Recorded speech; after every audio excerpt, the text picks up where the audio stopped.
Hello everyone, this is Just a Dad. Today I'm going to do a review on this confetti cannon, multicolored. Now I do recommend wearing hear protection. I'm not sure exactly what's going off in there, but it is kind of loud. So you're going to turn, see the big arrow. You're going to turn this way, hold this, and I'm going to demonstrate for you. Okay, here we go. It is loud.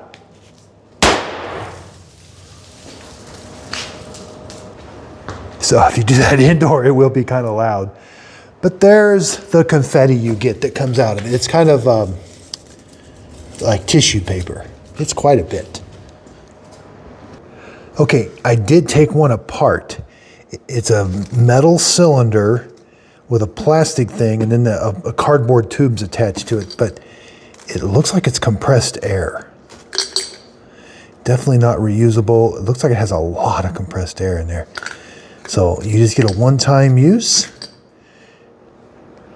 And again, here's a close-up. There's what you're going to turn.